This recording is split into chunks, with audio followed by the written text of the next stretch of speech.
Welcome to Bonehead. Today Goodbye. Oh no. Start credits.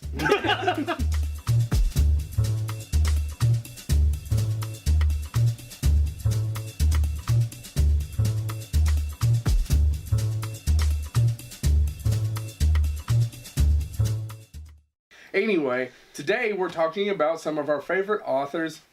I'm going to be talking about books too. Right? Well, don't they write books? So You would Not think all, so. not all of them. Not all authors write books. I think some write short stories. Neil poetry. Gaiman talked about Douglas Adams. He never met an author who worked harder on not writing. But don't short stories and poems get put into book form? Not always. And I sometimes. think people have said the same thing about Harlan Ellison, finding ways not to write. Oh, there's many stories about him literally having people, including Neil Gaiman, Neil Gaiman, distract people at his I don't know. Twice in one day. I feel the need to correct people. He was on Big Bang Theory again because Christy does it. I was like, look, they called him Gaiman. Gaiman. On The Simpsons, they called him Gay Man. Neil Gaiman. Sorry, sorry. Why did I turn into Seinfeld? Except not successful. No. Jerry. And Seinfeld had better hair. Yeah. Anyway, I'm just sitting here drinking out of these wonderful Bonehead promotional glasses that you two can own for $10.99. Is that really? If you send me $11, I'll get you a damn glass. He'll send you that glass I'll because send there's you only that 3 glass. of them. Is that going to include shipping and handling? Because you may lose money on It this. depends on where they are. Yeah, a lot of our fans are not from this country or even North America. Okay, so let's go ahead and get started. We good? No. All right. So which one should I start with? Because I was thinking my favorite books, my favorite authors, and we're not going to do any. I'm not going to do any Stephen King today. We've Stephen King to death. Stephen King probably is my favorite living author, but there's a lot of people out there to read So far. Yeah. And the one book that I give him 2 years. God, that's darker than I am. Let me at least raise my son. I'd like to at least see him get through high school. I wasn't talking about you. I was talking about Stephen King. He's planning Good Lord, Joe. He's planning to steal. Is this about your birthday again, Rachel? Just saying. Phil? Haven't been here on my birthday for 3 years. Oh my God, if we only counted the birthdays that I'd been to of Chad's, he'd be 12 years old. Well, mentally. Him and Rachel. Anyway, when people ask me, what book should you read? And by the way, no one ever walks up to ask me what book should I read, but every once in a while. She's the most overrated friend. The Hitchhiker's Guide to the Galaxy is the one book I recommend that everyone should read before they die. And it's written by Douglas Adams. There was a movie made out of it. There was a BBC series as far as an audio. They did an audio play. They also did a TV show out of it. All of them change it. Mm-hmm. All of them had Douglas Adams' involvement in some way or form. Even the movie, even though the movie came out after posthumously, he was already dead. He was involved in the making of the film. Mm-hmm. But none of them... Which has a great cast. It has a good cast. Well, it's I was actually watching it this morning thinking about the show today. And 70% of his cast right. They got about 70% of the movie right. But there's something... When you talk about Douglas Adams, and he also wrote Dirk Gently's Holistic Agency, Detective Agency, and a bunch of other things as well. But when we come to The Hitchhiker's Guide to the Galaxy, and there's 5 books and a short story, the thing that I think that none of those things they get a little bit of it, but it's just his voice. Well, he has a great voice. And Stephen King talks about this. You can change the book when you're adapting things, but you got to get the feel of it, the nature of it, and you're okay. Like I just watched Ready Player One, and I thought I wasn't happy about a couple of things, but I felt that they got the kind of the nature of it. There was only one big thing that they changed in it that I didn't like. I think it's impossible, but how do you translate? I was sitting in a waiting room next to an interesting shade of blue. And when he's talking about that, it's not the color; it's the shade of blue is talking. They're having, you know what I mean? How do you do that? Yeah. How do you get it? How do you get the Zephod has 2 heads, right? Yeah. I mean, if they'd have made it down, it'd probably been a lot easier. But when they did do the movie, one head's hidden, and they have to come up with a plot point of how to hide it. And then the British TV version, the one head just kind of sits there, and it's just a puppet sticking out. How do you do that? Well, it's a little easier probably now. Yeah. But even with all the money in the world, can you still get the Hitchhiker's Guide to the Galaxy? And I think there's still going to be it's going to come out. There's going to be another movie. Oh, I'm sure because that's the thing. The story is timeless. Douglas Adams had a voice, had a sense of humor that is very British, is very English, and just no one sounds quite like him. And why is it funny? Why is it funny talking about the infinite drive? Why is it funny talking about all these things? It's what James and I have talked about George Carlin. You can buy George Carlin's books and read them, and when you're reading them to yourself, you read it and you hear it in your mind as George Carlin's voice. And then if you do the joke out loud to someone else, they go, huh, it's not the same. No, yeah, it's all about delivery. Well, and I think that's part of the problem with Adams. Like you said, even just there's parts that are impossible to adapt, and I will use impossible in the truest sense of the word. That line, sitting next to an interesting shade of blue. Right? Did I screw it up? If I did, I'm so sorry. But it's something along those lines. But there's so much of that, and I mean, even the movie tries to do it where they use the improbability drive, blah, blah, blah, and it turns them into couches, and it does. But there's so much of it. I kind of the same way with A Wrinkle in Time. My wife took my kids to see it, and she says it's just not, it's good, but they can't adapt the book. Because there's parts in the book where they go two-dimensional, and how do you do that on the screen without people going, blah, blah, blah. And I don't want to get off topic. I don't want to talk about movie adaptations, because we talked about that a lot, but I think that's one of the big challenges with Douglas Adams. If you do want to make him visual, you can read him, and it's great. And it's great. And because everything here that I want to talk about specifically has had a movie made out of it, but I don't know that any of them have had a successful movie made out of it. And they're all timeless stories. Well, maybe not John dies at the end, but it's pretty damn good. But Douglas Adams died too soon. He was not an old man by any stretch of the imagination. Neil Gaiman, we were talking about Neil Gaiman before the show started, has talked about he never knew an author who worked harder on writing less. If you know anything about the writing of The Hitchhiker's Guide to the Galaxy, he basically just kind of quit. And that's the reason the book ends in the certain way it does, is because, we're going to go to the restaurant and then the end of the universe, which is the next book. And it's just he had a deadline and had to turn it in. It's maybe 200 pages? Yeah. He was a lazy writer. He would like to have done other things, but it doesn't make him any less of a genius, and it's timeless. Well, and the humor in it, I reread it. Actually, I re-listened to it. If you ever get a chance, if you don't want to read, I recommend the audio version, which is written by Stephen Fry. And if you've seen the movie, Stephen Fry is the voice of the Hitchhiker's Guide, the book. And I guess I should have gave a plot line. Basically, it opens up with a British man. Oh God, I can't believe I forgot. Martin Freeman, Arthur Dent. Thank you, Arthur Dent. His friend Ford Prefect, which is a joke that no one gets in America because Ford Prefect was a car in England. Yeah. And that's who he's named after. He just accidentally picked that name when he showed up as an alien. They're hitchhiking off the planet. And the book that they carry with them is The Hitchhiker's Guide to the Galaxy. And it is the most important book in the galaxy. It's the one that everyone carries with you. And you should always, and on the back of it says, don't panic. And you should always bring a towel. Yes. Right? A towel is always handy. Now, if you're thinking this all sounds ridiculous, it is ridiculous. Douglas Adams makes something ridiculous into one of the best books I've ever written or ever read that I would recommend to anyone to read before the day they die. And I try to consider myself, until my son was here, an avid reader, and I still try to read. Once again, even if you don't want to read it, get the audio version. You can get it at your local library for free, and listen to Stephen Fry read it to you on your commute to work. It's amazing.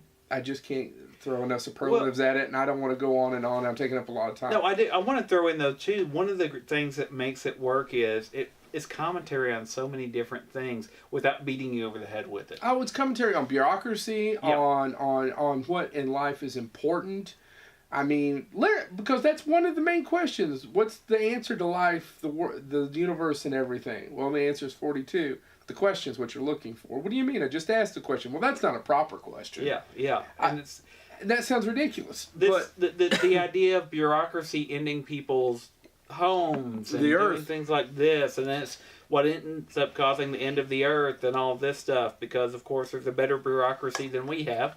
out there in the cosmos. It's just, it sounds ludicrous, but it's fun and thought provoking without being at the expense of fun. Yes. That's it. Next. I'm going to jump on that one because Douglas Adams is also one of my favorite authors.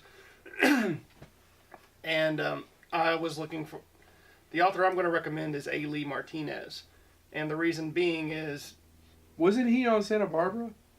No. Oh, man. Martinez. A. Martinez? Is he on Santa Barbara? I thought he was on L.A. Law. A. Martinez? Was he on L.A. Law? I know he was on Santa Barbara. Pretty sure. We've got the same actor, right? We got the same actor. Okay. Yeah. No, this is A. Lee Martinez, and the reason Martinez. If you want to do Bonehead, we'd love to have you. The reason I like him so much is he reminds me a lot of Douglas Adams. Now, it's not he doesn't write exactly the same, but his level of humor is right up there with Douglas Adams. He's one. The best thing that I like about him, he has a ton of books, and each book is self-contained. Okay. And because you read like Stephen King, there's a lot of elements that throughout. A. Lee Martinez doesn't seem to have that. Every book he writes has its own unique voice, in my opinion.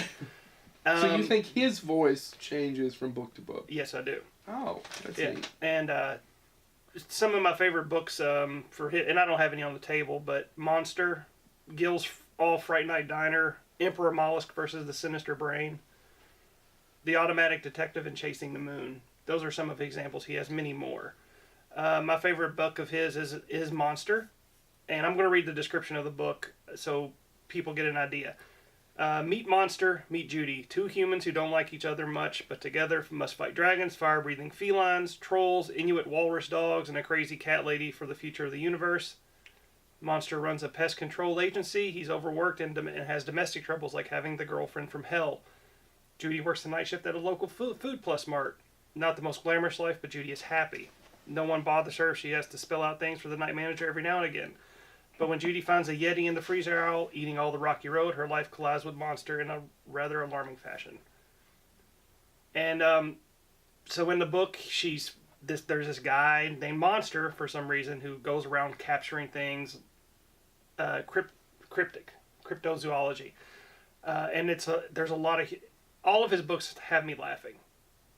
They're all supernatural based. This show's very serious. Keep going. I haven't woke up yet. I just want to interject. I just wanted to know. Show's very serious. Does it go into why the Yeti likes Rocky Road? No. In the plethora of ice cream flavors, I legitimately just wanted to know. Do you not like Rocky Road? Has it got nuts in it? It's got nuts and marshmallows and chocolate. And marshmallows and chocolate are good. Not in ice cream. Yeah, have you ever had chocolate marshmallow? I don't like marshmallows. What? I'm sorry. Y'all don't like coconut. I don't like eating things that taste like earplugs. But you also like that banana cake thing that was at your wedding. Yeah, you're gross with your banana. I'm sorry that my wedding disappointed you all. Don't worry, it disappointed my wife as well. Go about your business, talk about your book. I don't think we can just stop at his wife on that. I'm sorry. Bananas. I'm sorry. It is the best runt, but that's about all bananas I've got going for it. You know, Juicy Fruit is actually based on banana. Do you like Juicy Fruit? I do like Juicy Fruit. But Juicy Fruit doesn't taste anything like a banana. It tastes like a banana that's now extinct. There's a history of that. Look it up. Go ahead with your book. Anyway. Well, that would have been way better than this episode. Cut! Now I'm all stuck on bananas. But your bananas. So was Sean. Bananas. Tally me banana. Rachel. Get your birthday. I'm more of a Chandler man. It's not the reference I'm going for. I know. Chandler. Yeah, I mean. Yeah. Chandler.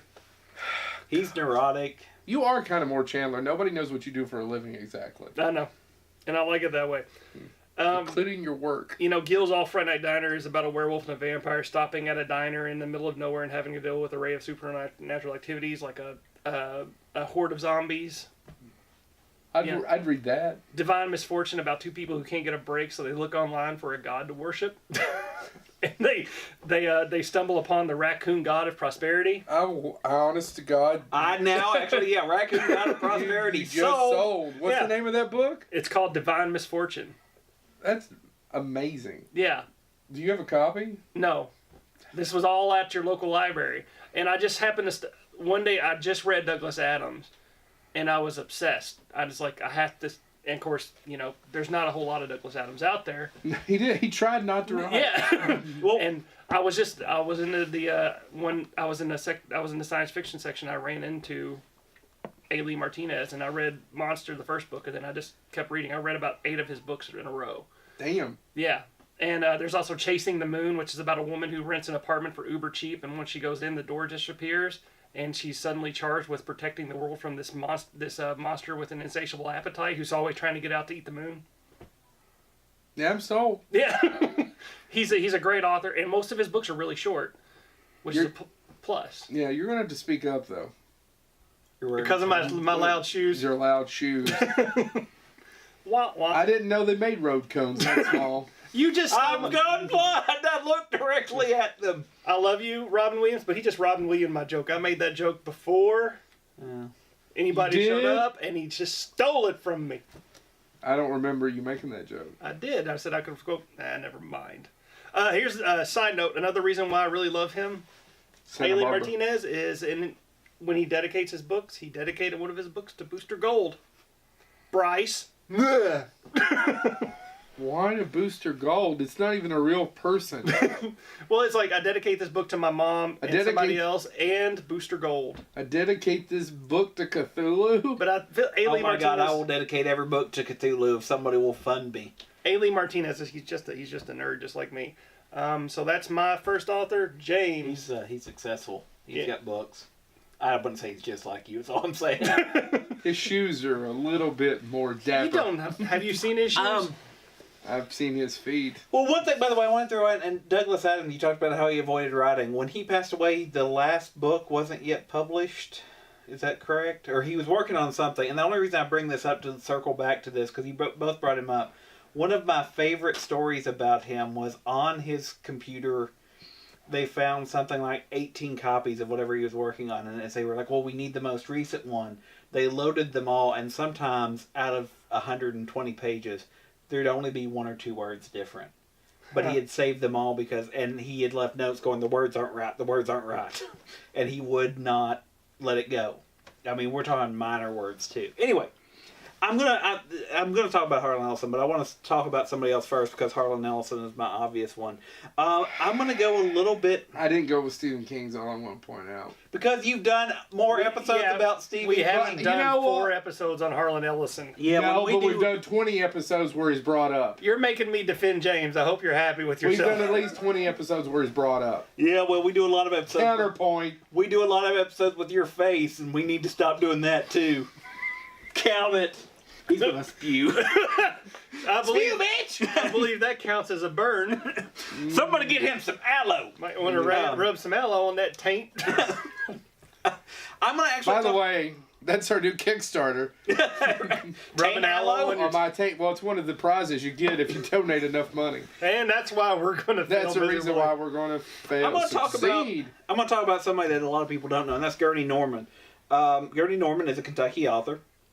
He's local-ish for us, at least. But I was going to say, if the person listening to us is in Wisconsin, he's not local, James. Compared to the people who watched this in India, Abu Dhabi. He is. But these are 2 of his books. Istanbul. Kinfolks is phenomenally well known because it's actually a book that's never went out of print, which is a big deal in the book world. It's been in consistent print since it was published. It follows. See, my copy's autographed. Yeah. Anyway. It follows Wilgus. Watch your head. He's name dropping. It follows Wilgus. Watch those road codes. It follows Wilgus, and it's basically about growing up poor in Appalachia and stuff like that. What I do love about Gurney Norman was he wrote this book, and the book I couldn't find to bring with me that I wanted to show is Divine Rights Trip. And I brought up the Divine Rights Trip to Joe and Chad, I think, before. Divine Rights Trip, if you like Hunter S. Thompson or Jack Kerouac, They're nothing like that. You need to read Divine Rights Trip, and here's why. If you had me held a gun to my head and said you needed to create a road trip style book collection, Kerouac would definitely be in there for On the Road, but Gurney Norman's Divine Right Trip should be in the middle between it and Fear and Loathing in Las Vegas. What about Lord of the Rings? We could do a whole episode on Lord of the Rings is technically a road trip movie. I'm talking about... Shut up. I'm talking about you shutting up. No, Divine Rights Trip is... the Bandit. Gurney Norman is... It's not a book. He bought the novelization. Yeah, I bought the He bought the novelization. novelization. And then Jerry Reed said, It's a pop-up book. Look, the car jumps. Oh wait, that's his. you can make his hat go up and down. Anyway, Burt Reynolds going to get it on. His cap's off. probably for most people in our audience, I would recommend Divine Right's Trip as a place to start with Gurney Norman. This is a book he's done more recently called Ancient Creek, which is kind of this mythological, kind of sort of Robin Hood, and they're fighting against this evil company, or this evil government organization ran by Lord Condominium. It's a social commentary on that. But Divine Right's Trip Thinly veiled.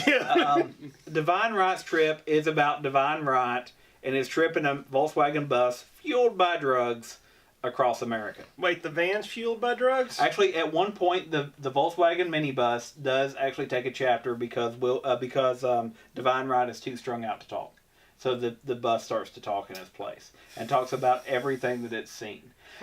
It is an update, loosely, of the story of St. George versus the Dragon. And so that's what it's about. You read a book. Anyway, St. George... I done and went and read a few of them. Well, yeah, but obviously you don't know read. that story. Anyway. Done and went and read. So Divine Right's Trip is an update of that, but... Does board game rules instructions count as books? Because I've read plenty of those. What about the ones that came to the Masters of the Universe? Those little books? Yeah, those. I read those. I read a shit ton of those, dude. Anyway, so Jack Kerouac and Hunter S. Thompson are definitely... You wake up for me. You can't be quiet when I'm going. I gave him a cup of wild coffee. cherry Diet Pepsi kicked I gave him a cup of coffee, and Anyway. then waiting on you for an hour and a half, he had Diet Cherry Gurney Pepsi. Norman is probably an author not a lot of people know, but Diet he Coke. writes so many different types of books, and he's just he's really talented. And Divine Right's Trip, I don't know how it's been overlooked in that Kerouac and Hunter S. Thompson type world. Kinfolk's, like I said, is really well known. It's been used in literacy programs, but it's never, to my knowledge, went out of print, which was at one point its big claim to fame. Because usually books go in and out of print, and Kinfolk's has not. But Divine Right's Trip is one that most people should know about, and I feel that they don't. And it's a really good book that looks at, again, that road trip phenomenon and does so in a pretty entertaining way while also hearkening back to the classic story of St. George versus the Dragon. So check it out. That would be Gurney Norman, though. If you like small town, almost Mayberry type stuff, Kinfolk's. If you like social commentary, Ancient Creek. And if you like road trips and drugs, if you like road trips and drugs, Divine Right's Trip. Check them out. Come pick us up. You just described everything about Tu Wong Fu. Thanks for everything, Julie Newmar. Which was based on a Gurney Norman story. I have no data to back that up, but you really should read Divine Right's Trip. I'm just saying, if they like road trips and drugs, they probably should pick us up. You got anything else going on? I'll just end up being the designated driver again. That'd be funny. All right, Joe. So what are you going to talk about next? Julia Child's How to Baste a Turkey? Let's not talk about sex so quickly. Let's move on to Richard Matheson. You stick a beast. It's a horrible Julia Child. As his friends called him Dick Matheson. I have nothing to back that up. His son's actually R.C. Matheson, who is a Richard Christian Matheson. He's also a writer and a successful writer. Succeeded his father in many ways, creating a franchise we all know. Bill and Ted. Bill and Ted. He also wrote one of the best Masters of Horror that we brought up. He wrote the Toby Hooper one, The Damn Thing. Yeah. About the small town. That was a pretty good one. Yeah. Too bad his dad never lived up to his level. Too bad, yeah. By writing probably one of the best vampire novels ever written. So, one of the best horror books ever written. So, I Am Legend has been made into a picture 3 times officially. Several dozen times unofficially. Real quick, and I know we're not talking about movies, what do you think the worst adaptation is? Probably the Omega Man. That's what I think Omega Man The Omega Man. Because at least Will Smith got half of it right. Yeah. I don't know that the Omega Man gets any of it right. And it's not a terrible movie. It's just a bad movie if you've ever seen the book. I was going to say, Omega Man is the NRA's version. It's the NRA, yeah, probably, yeah. It's a very 70s, and it's an action film. It's an action film that doesn't, yeah. So, it wasn't until Will Smith made I Am Legend that someone actually called it I Am Legend. It was made into a movie. probably the best adaptation, even though Richard Matheson didn't care for it, by the way, was the Vincent Price Last Man on Earth. It's probably the most close to it. That was made into the Omega Man, starring Charles Nelson Riley in the 70s. Oh my God, I would have watched it. Almost said Chuck Schumer. I don't know why. Charles Nelson Riley, you get away. Charlton Heston. It started Charlton Heston, and then the Will Smith one that was made in the 2000s, and that's probably the one most people have seen. If you've seen that one, they get the first half of that movie. They get fairly close. I'm going to talk about several or 2 or 3 of his books really quick. I Am Legend is probably one of the best well-known ones. It is a groundbreaking piece of literature in the sense of Richard Matheson wrote about vampires and they take over the earth and there's one man left and every night he goes and hides. He's got a compound and at day he goes out and kills and hunts vampires. And why is that called I Am Legend? Well, I don't want to give spoiler alert away, but this is the thing that movies never get. And what makes it so stupendous is that we realize that we've been following the villain. The boogeyman. The boogeyman. He is the boogeyman. He is legend. I am legend. Because the rest of the world is vampires now, and in the middle of the night... And have moved on. The world has evolved. And he's killing them at night. And basically you think, oh, he's trying to exterminate and find someone else, and they're starting to evolve even more, where some of them can come out during the day in the sun.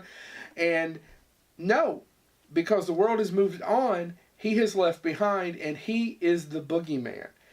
Sorry to give that away, but in I can't remember, 50-something, when the book came out, no one was talking about that. No one thought about that. No one would have thought to write a book about that. And that's the thing that the movies, if you've ever seen any of them, kind of leave. Vincent Price one probably gets closest to it. Is that you've been following for 3/4 of a book the villain. Because everyone has moved on. He's the villain. He is legend. The other great book that he wrote that I love, it's my favorite haunted house book, and I'm so sorry to piss on The Haunting and Shirley Jackson, which is a good book in onto itself, although actually that's one of those few times I will say that I prefer the movie. I prefer Robert Wise as the movie over the book. I know there's people out there that would skin me alive and burn me at the stake for making that statement. That would take a lot of time. Which part, the skinning or the burning? Both. It's Hell House. Like burning tires. Richard Matheson wrote Hell House. Hell House is a fantastic book about a haunted house. And they made a really good movie about it. Why does his corpse burn like Peeps? They made a really good movie about it from the 70s called The Legend of Hell House that holds up pretty well. Although I feel like Hell House is probably one of those that you could be remade today. Oh, yeah. And if you could do it right, you could do it better. Or at least do it just as well. It's one of those timeless things. If you're a Twilight Zone fan, I've said this before, I'll say it one more time. If you think, oh man, I love that episode with, I will tell you that whatever that episode is, I'm starting to sound like Harlan Ellison, it was written by 3 people. It was either written by Rod Serling, Charles Beaumont, or this cat, Richard Matheson. If you think back on Twilight Zone episodes, the day on the street, it was written by blank. Yeah, that was the guy that's screaming. It was written by him. It was written by one of those 3 people. They wrote all of the great Twilight Zone episodes that you remember. All of them. They're written by those 3. They didn't write every episode.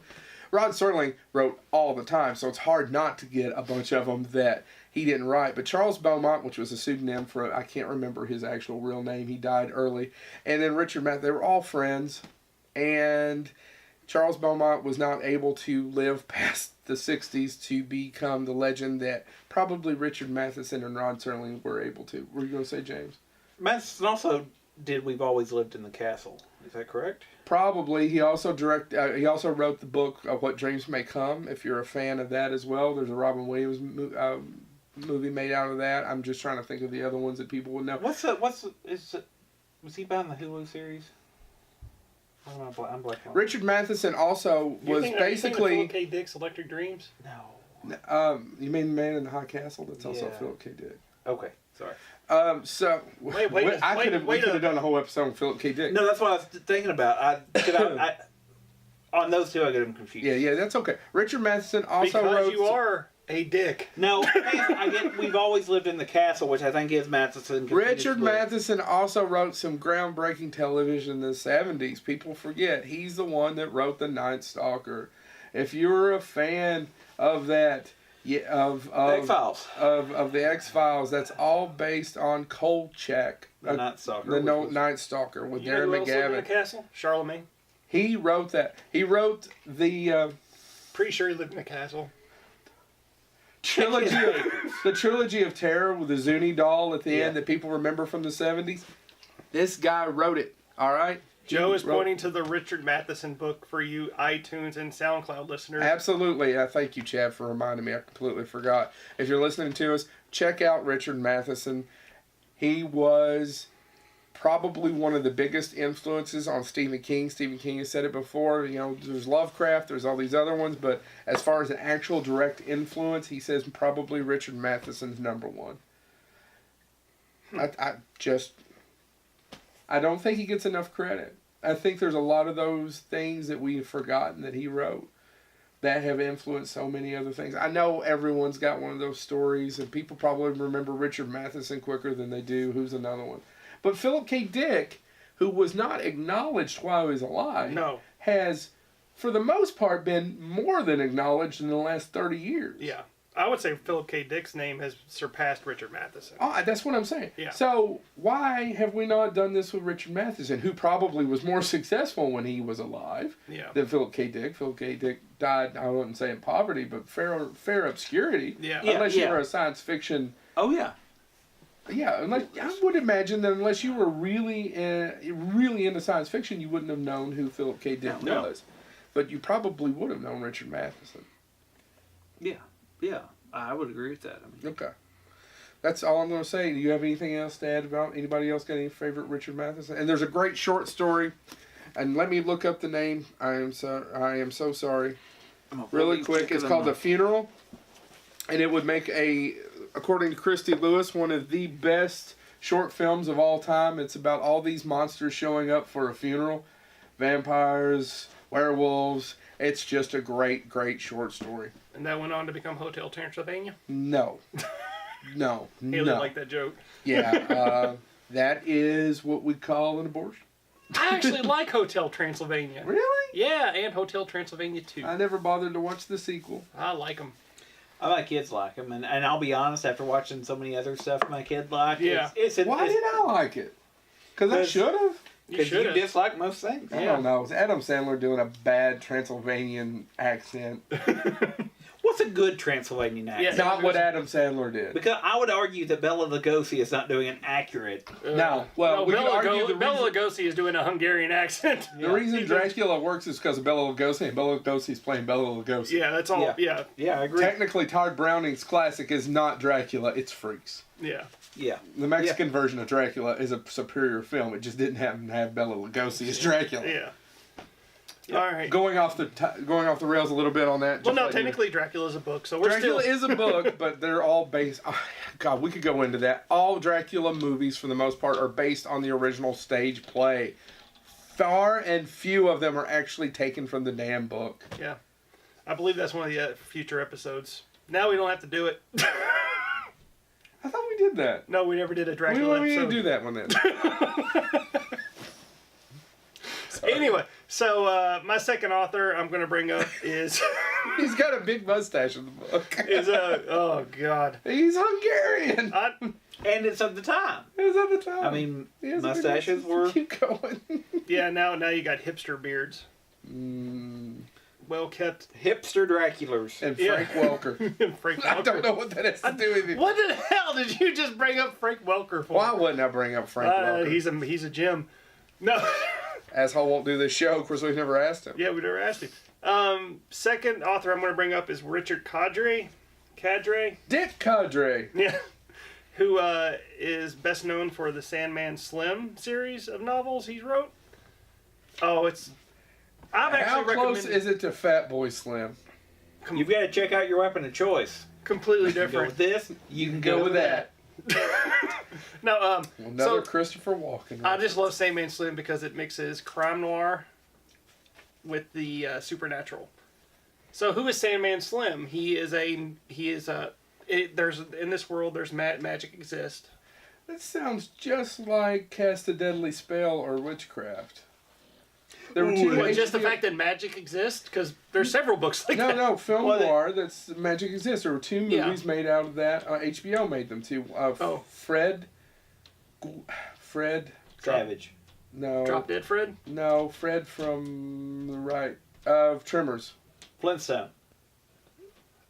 Not Kevin Bacon. You mean Remo Williams? Yeah, Fred. I forgot his name. I can't believe I'm blanking on the guy's name. Right? Yeah.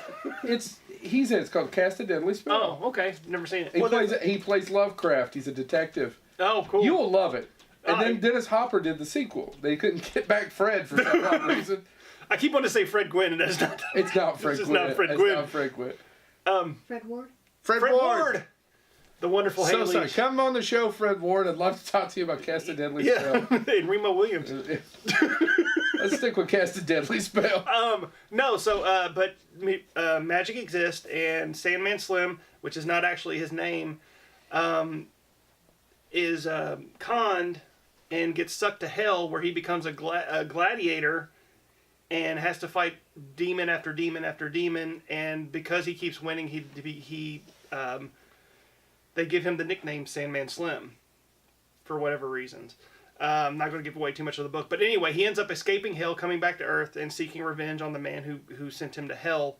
And the first book's all about him trying to find this man, and he ends up teaming up with a decapitated head that is put onto a metallic centipede body.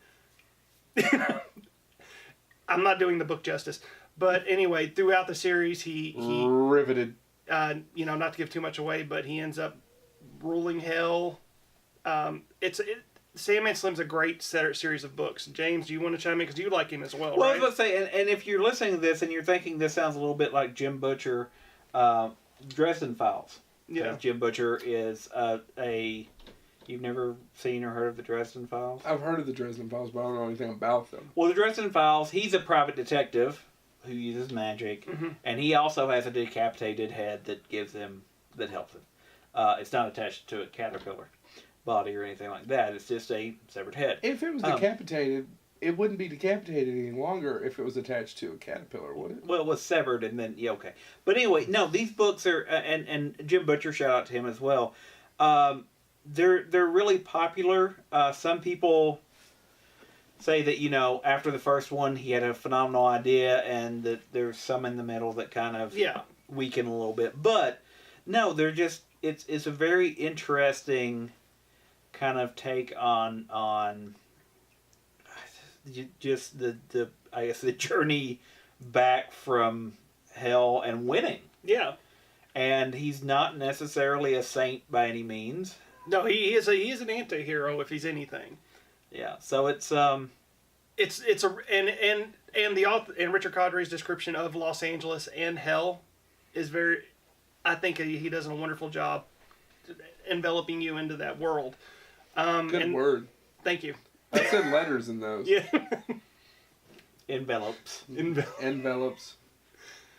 I knew a dumbass once she would not say envelope. She would say envelope. Like somebody I know used to say Bologna instead of bologna. I did that on purpose. Sure you did, Joe. I did. And if I thought you found it annoying, I did it wrong. I never found it annoying. I just thought I just found another instance to rib you. Aluminium, bitches. You take your zebra and coat it in aluminium, and then you got yourself a horror story. And petrol. The aluminium zebra. Why don't you just call it gas? Bologna. But no. Target. And last I heard, they're actually making this into a movie as well. Yeah, I signed the papers. That movie, he announced it online. It's coming. Yeah. So yeah, we're Richard Cadre. If you haven't read the Sandman Slim series, I highly recommend you go and seek it out. James. I mentioned Jim Butcher, but I'm not going to do Jim Butcher. Ursula K. Le Guin passed away recently. This is their most recent. Your authors have very interesting names. And last book, sadly. That's how he picks it. The Ursula K. Le Guin, most people, if they know her because of Earthsea. Oh, Earthsea. Earthsea. Oh. She created Earthsea. Earthsea. But that I've is seen probably the actually show. one of her lesser, but sorry, big fans of Earthsea, send hate mail to Joe Lewis, Kara. Kara, Bonehead, don't care. Don't care. No, Ursula K. Le Send Guin. him free Bologna. Ursula I don't K. care Le that much for Guin. Bologna. You like it fried. From time to time, but when's the last time you had fried Bologna? With you all in Mount Sterling, Yeah, that's not Kentucky. been too long ago. No, sir. Winchester. Winchester. Kentucky. Credit where credit's due. But Beer Ursula Cheese K. Le Festival. Guin Never died forget. in 2018, died this year. Yes. Was actually named the Grandmaster of Science Fiction. Why wasn't she named the Grandmaster Flash? Because that title was taken by Grandmaster Flash. Does he have baloney? A Bologna? The Length of Heaven is one of her books, Earthsea. She wrote what Send it to me in an envelope. I can't believe we brought back something that we haven't done in, over a decade? What, Bologna? Bologna. I think I stole that, by the way, from Tim Home Improvement. Oh, Alan? Yes, he said it on Oprah once. Your Republican ways. Anyway. Oh, my God, because I hear that so often. You do now. When I you was at that- Republican hipster. When I was at the education rally the other day. She wrote short fiction. She wrote poetry. She literally wrote everything. This was her book she did on writing with David Naiman. I may be mispronouncing that. Neil Gaiman. Anyway, the phenomenal talent wrote one of the short stories that had the biggest impacts on me. I mentioned this, Joe, earlier. She wrote a short story that's not really a story called The Ones Who Walk Away from Omelas, which is probably one of the most depressing and yet engaging things I've ever read. He never says things that I can pronounce. The Length of... Or that he can pronounce. Oh my, I lost my wallet. What? You've killed it. You've taken all the... Anyway. No, something else killed her. Late of Heaven? Yeah. The Lathe. Latte? I've always said Lathe, and here's the thing. If you're listening, Actually, James is holding up a book with letters on it. Harlan Ellison actually made one of the comments that it's now been said by other people, but I'm going to mispronounce things because I've read them and never actually heard them said out loud. The Lathe of Heaven, something like that. Fedora. I don't know. James, Anyway, did that do federal hats? if you like stuff like The Matrix and stuff like this, you should definitely check this book out. I don't know who Fedora is, but I heard she's a pain in the ass. What are you talking about? They made this into a TV... Eat your Bologna. They made this into a TV movie that starred Bruce Davison, Kevin Conway, and a bunch of other people. TV's Kevin Conway? But it actually dealt with the fact that this guy finds that he actually, if he dreams it, it shapes reality. And she wrote this way, way before that was a popular thing to be happening in fiction. That explains why it's a lathe. Anyway. For creating. I wasn't being a smart ass. Like a wood lathe. And he starts Am I the only one here with testicles? He starts to get manipulated by other people. Well, you got the one. Yeah, I'm keeping my baloney. So many of our other books, though, are phenomenal. And as we were talking about... You say the word phenomenal a lot. If you read her books, you would agree. If you go back and actually... She's also known for pushing a lot of things. Along with Harlan Ellison, she sued AOL and a bunch of other internet companies when they were publishing their books for free. She was known as a rabble-rouser. She refused to go by her initials. For those that don't know, a lot of female science fiction authors, especially in the 50s... DC Fontana. Look it up if you're a Trekkie. Or if you just are interested in science fiction authors. She did die this year, but she was born in 1929. She started writing in the 1950s. So wait, female authors in the 50s had to use their initials so people would buy their books? Yes, because you didn't want to... Women writing science fiction? Yeah. Through the 60s. That's another reason DC Fontana. S.E. Hinton. S.E. Hinton wrote The Outsiders. T.D. Jakes, brother. Yeah. I don't know if any of... There's four religious folk out there. Yeah. What the hell? But anyway... T.D. Jakes is not a large black man. He's a female. Ursula K. Le Guin refused to do that. And she talks a lot about feminism. And as you were talking about Richard Matheson, it made me think. One of her big things was she was one of the first people to write an alien species that didn't have gender. And she actually talks about it in this book. She says the biggest problem is the English language. And she talks about the English language has limited authors for years because the Japanese language and Finnish and all these other languages have asexual words. How do you finish without sexual words?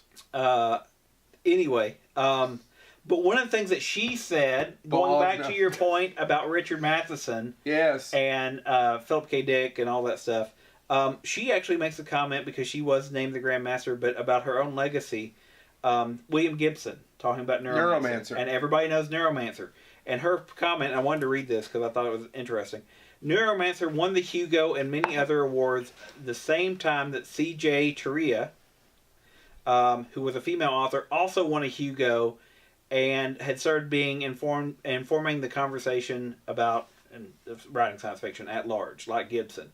She went on to win the Hugo 6 or 7 years later. Gibson did not. Everybody knows Gibson. Nobody knows C.J. Cheria. And her argument is that we still deal with, and C.J. Cheria went by her initials. Why? Because she was a woman. And that we're still dealing with science fiction in a world where when you try to do things that don't revolve around gender, she talked about writing a genderless fiction, how, you know, her editors wouldn't let her use they, which we would now, I mean, we use now for when we're having quote-unquote genderless conversations or how you define gender. She was one of the first science fiction authors to take that on in the 1950s and 60s. So as far as groundbreaking, I love Harlan Ellison, and they were contemporaries and friends, but she gets credit for breaking a lot of ground that nobody else would touch and being that person that just would not back down. So if you're a strong female author who literally shaped science fiction as we know it, if you've not read Ursula K. Le Guin, pick up some of her books. She is a machine. And if you get a chance, if you're interested in writing at all, I picked this up within the past week because her talking about writing is like a masterclass. And her talking about what it means and translating into different languages and being of the time but also ahead of the time. Pick up Ursula K. Le Guin's Conversations on Writing. Even if you don't read any of her fiction, this is worth your time. There you go. I feel... So, how long did he go? He went pretty long. Do we have time to do the rest of the show? And that's this week's Bonehead. I'm joking. All right, it looks like I try to educate people on stuff that's quality. It looks like we're going to have to cut. We're going to run a little long. Well, I'll only do 3 authors. I had 4 planned. And sorry, David Wong, I'll save you for another episode because this guy's name is Alfred Bester. And I know all of my authors I've picked, sorry, so far have been men. Wasn't trying to be sexist. Thank you, James, for educating me on what a horrible person I am. Of course, they had nothing to do with the authors I picked, right? No. These are all great authors. You're just a terrible person. Terrible person. Terrible. I said Richard Matheson didn't get the credit I think he deserved. Well, you know who really doesn't get the credit he deserved? Nobody remembers Bester. At least no one I've ever met. And because I didn't learn about him until the last 10 years. And if you do remember him, you've probably heard the name Bester because of Babylon 5. Because that's Walter Koenig's character in Babylon 5. He plays the Psychop Bester, which was... Named after Alfred Bester. Named after Alfred Bester because Harlan Ellison was a creative consultant and John Michael Straczynski is a huge JMS as far as his fans go. Yeah. So anyway. Alfred Bester wrote books called Gollum 3000, which is a very bizarre book if you ever get a chance to read it. The Demolished Man, which was probably his most famous book. But the book I'm going to talk to you about today is called The Star Is My Destination. Alfred Bester was way ahead of his time. And for a few all who are fans of the show, who have listened and watched, know that I'm a huge John Carpenter fan. He's my second favorite director. He's from Kentucky. Yada, yada, yada. And several times... Right behind Stephen Sommers, right? Stephen Sommers. Oh, my God. Deep Rising was on the other day, and I watched it. So, suck it. Anyway. Cinema magic. So, Alfred Bester... Yes, magic about ocean leeches. Better than The Mummy. Tremors and water. It's better than Tremors. It is not better than Tremors. You take that better back. than Tremors. Yeah. Kids, they're both just terrible. Alfred Bester. So people have asked John Carpenter, what book would you have liked to, or what would you have liked to have done that you never got the chance to do? The Star Is My Destination. And I'd heard that so many times that I thought, well, I've never read that book. Who in the world is this Alfred Bester? I need to chase him down. So I went out and found it, and then I proceeded to read most everything I could find. And then, after that... Did you actually chase him down? Did you Well, I run? chased Did you him. run? He's easy to find He's now. easy to find. He's dead. So, and I went to chase down other books and then proceeded to buy the other Boneheads, except Haley, I'm so sorry. This was really before we started doing Bonehead. Copies. And then one of the Boneheads proceeded to lose their copy. Have I bought you another copy? You bought me another copy, and technically you didn't buy me that copy. You loaned me the copy. Yeah, but it's my bigger version, too. It's the one bigger you lost. version. It's the hardback. You suck. You rat bastard. I didn't realize you'd lost the hardback. It was a hardback. I thought it was a paperback. No, it was a hardback. I wish I'd never given it to you. You gave me a paperback. Well, I let him borrow it. Anyway. And then you gave him a bareback. But that's a totally different episode. If you buy a book that's got a bare back, it means it's probably been stolen. You never read the warning in the front of it? Alfred Bester was breaking... I also rip all the labels off mattresses. Alfred Bester Rebel! was writing science fiction, but I don't know that it's actually science fiction. No, not that particular book. It happens to take place in the future, and a lot of it's in space, but really it's about revenge. And a lot of his stuff is about... For example, hubris. If you read Golem 3000, which it'll take you about 50 or 75 pages to kind of get into it because it's written so weird. A lot of it come true as far as reality stars and how people, and a lot of that's in here too. And the thing I will say about that is, if you're one of those people, and by the way, on the surface I have to say I hate you, but if you're one of those people, I don't read science fiction, blah, blah, read that book anyway. And the reason I say that is the science fiction part is maybe the first 20 pages? I mean, it's in space, and it's in the future. But I mean, as far as the explaining of the by science... no means science fiction. It's about science fiction of Star Wars, and people who don't know anything about science fiction go, that's Star Wars. It's like, no, shut the hell up. Star Wars isn't science fiction. It's a space fantasy. Just like Space Truckers isn't science fiction. But it's probably more close than Star Wars. But the quote-unquote explaining of how the powers and all the stuff is maybe the first 10, 20 pages. Right. Well, basically what it is and I know I'm talking about this because you can also read The Demolished Man's a really good book, too. And not the Golem 3000 ends. It's just a little harder of a read. And I don't know that this is the world's easiest read, but it's not bad. Basically, it explains in the future you're able to jaunt. And basically, that's kind of a teleport thing where humans kind of... we evolve. And jaunting, you could go from here to your next door neighbor's house. You can't really go from planet to planet and all these other things. And then we meet, and thank God it's on the back, Gullyfoyle. And Gullyfoyle is stuck out in space on a derelict ship. And effectively dying. And the oxygen's in another room. And he has to go get it every so often, like every 30-some minutes, 40-some minutes. One of the parts that I do love about it is, I mean, he's very much aware some of these tanks are empty. I picked the wrong tank away from dying. So every 40-some minutes, let's say 48 minutes, his tank runs out. He has to go across a little spot of open space to get another tank and come back. And he has to do that every 40-some minutes for weeks on end. That means he can only sleep for 10, 20, 30 minutes time. He is stuck in space on a derelict, blown-up ship, trying to get saved. He sees lights. A ship pulls up next to his ship.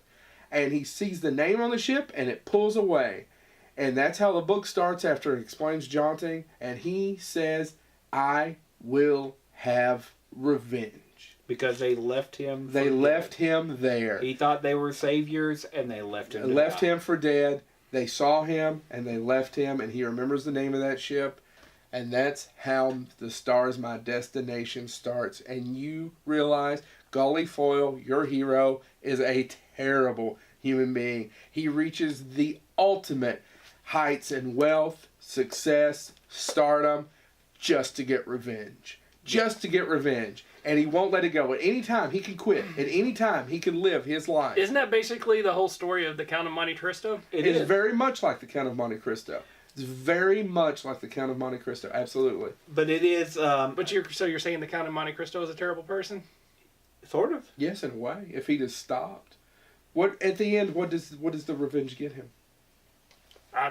And that's it. And what he ends up going through in the book... you brought it up. What is it? If he just satisfaction, stopped, I guess. What satisfaction is there in revenge? I mean, there's no satisfaction in revenge, but just saying. He seemed to do okay. Of course, I think the Count of Monte Cristo had a little... Well, I don't know. They did leave him there. Yeah. The Star is My Destination, though, is just compelling. Like, when Joe said I needed to read it, I think I read through it in about 2 days, because once I got started, it was just... You just follow him, and plus he kind of rapes somebody. He's a little worse than...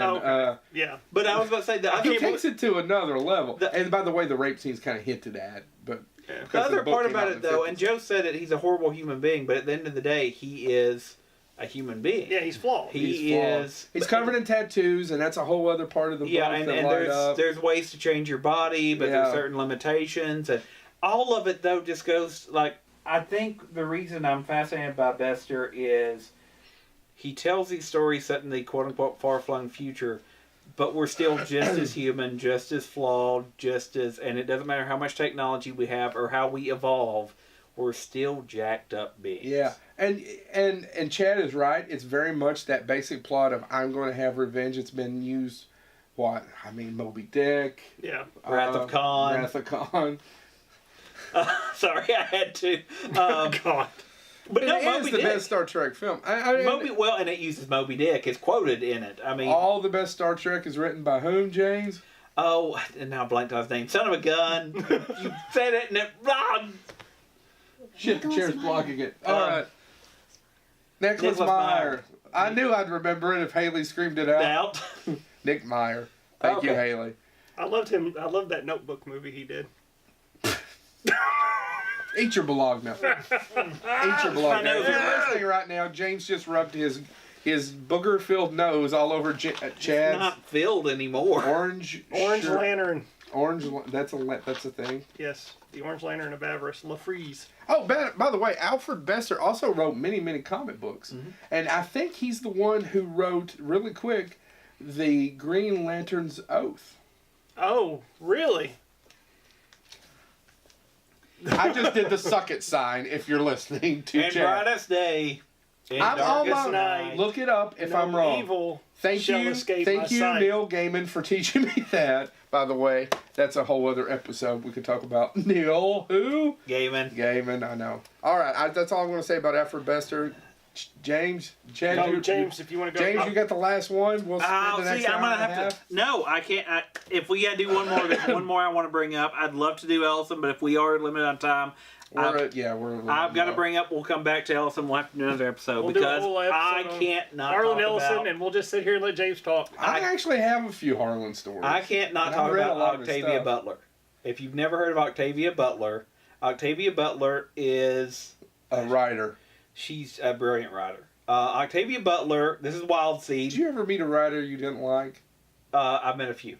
Not many. Because I've never met him. I've never been with him when he met one he didn't like. Wild Seed, I never got to meet. That person who wrote the dictionary. Oh, I hate it so much. I hate Daniel Webster. Everybody, that little Webster bastard can suck it. Him and his stupid show. When did he get time to write that dictionary? This was the way I was introduced. Hangs out with horse punchers. Jackass. Really? That's really obscure from Blazing Saddles through. Yeah, I got it. Y'all done now? Got it. It took me a second. It's like horse puncher. Oh, Webster's dad. Anyway, this is how I was introduced to Octavia Butler. Octavia Butler is an African American female science fiction writer. Her parents, her mother was a maid. Her father was a shoe shiner. And she went to a community college, and the way she credits, she was a great writer in of herself, and Harlan Ellison would say this, but she got accepted to a summer program to write because she couldn't afford to go anywhere other way, and one of the guest instructors thought she had talent and said, no, you're going to be a writer. She turned down a job as a secretary, and that guest author was Harlan Ellison. So Harlan Ellison, if you watch Dreams with Sharp Teeth, she's one of the people featured. He found a way. I don't want to talk about Harlan. He found a way. I'm going to say, on at least surface level, Harlan Ellison is the most awarded living science fiction author. Octavia Butler was legitimately a genius. Not saying Harlan Ellison isn't, but she got the MacArthur Grant. And if you're familiar with the MacArthur Grant is given to people that are so phenomenal it's a waste if they don't get to do what they want to do. They're the ones who are able to evade the 39th parallel. The MacArthur Grant... Go up there and kill them, communist bastards. The MacArthur Grant is given to people literally so they don't have to work, so they can That's focus on their obscure. Wild Seed is how I've introduced her. It's the story of Anyanwu, who is this human, sort of, but more or less a goddess, I guess you would say. She's given birth to tribes, originates in Africa and all that stuff, but she has a parallel, Doro.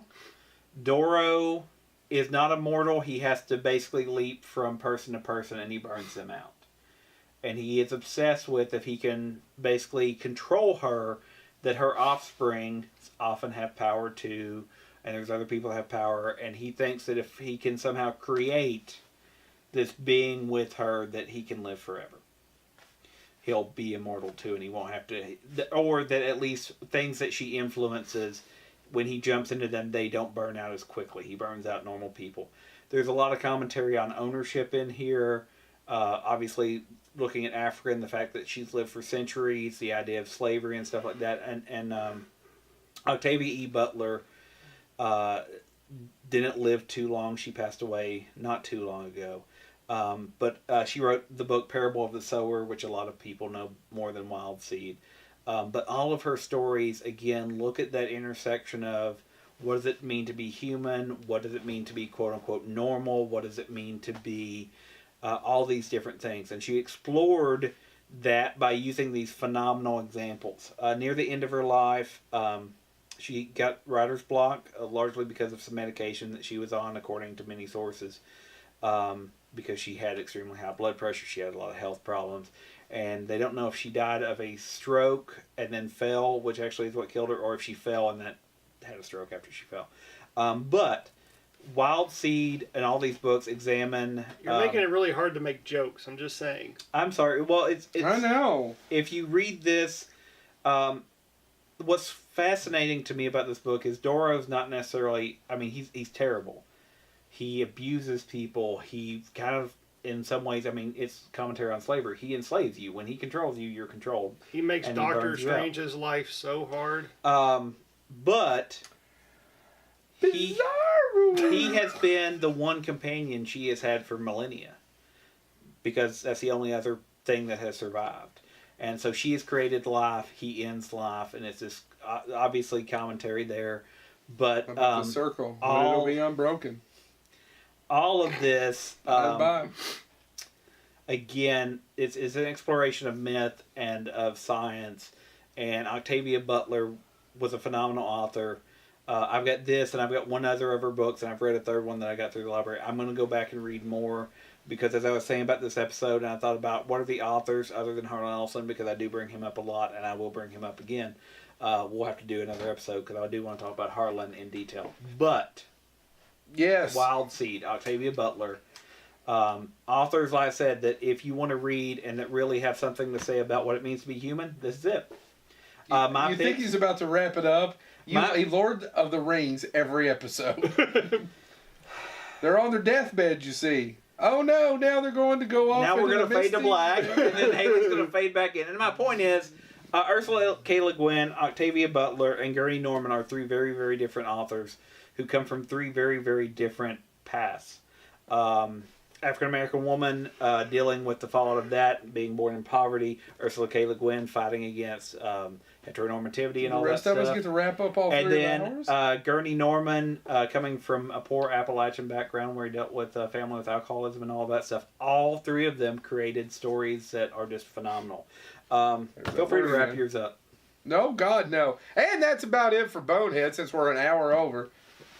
Moving right along. If you're watching or listening to us right now, if you're on YouTube, please subscribe down in your left-hand corner on the button. If you're on SoundCloud or iTunes, please subscribe there as well. He doesn't know. Subscribe, left-hand corner, left, on your left, to your left, to your left. And make sure you write and leave comments. Lots of comments. Share it with your friends on Facebook, Twitter, social media. We need you to be out there. We may have some more author guests coming up. We're working on it.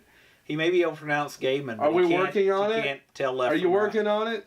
I'm working on several different things that I can't talk about right now. I've told Chad about a couple of them, but I can't talk about them yet. Well, obviously Joe doesn't know, so thank you so much from Haley this week. If Joe wasn't all the time leaving town and leaving me for dead. My father retired. I was out of town for a weekend. He retired from being Joe's dad. I'm done with this.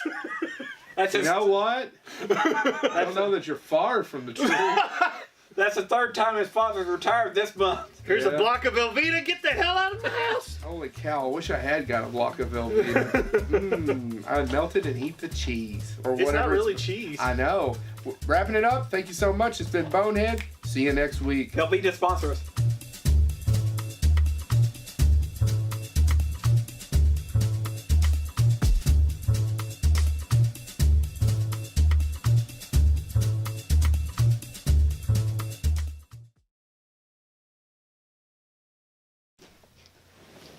I'd like to leave before too. I gotta fell get my down. haircut eventually today. I fell down. Oh, doing the $5.99 haircut sale? Yes, I need my haircuts. I need all my haircuts. Yeah. Right. Where'd I put my phone? I'll find it later. If it goes off, it'll ring. Ay, ay, ay, ay, ay, ay. Ay, ay, ay, ay, ay, ay, ay, ay, ay. Ice cream. Ay, ay, ay, ay, ay, ay, ay. Fry, ice cream.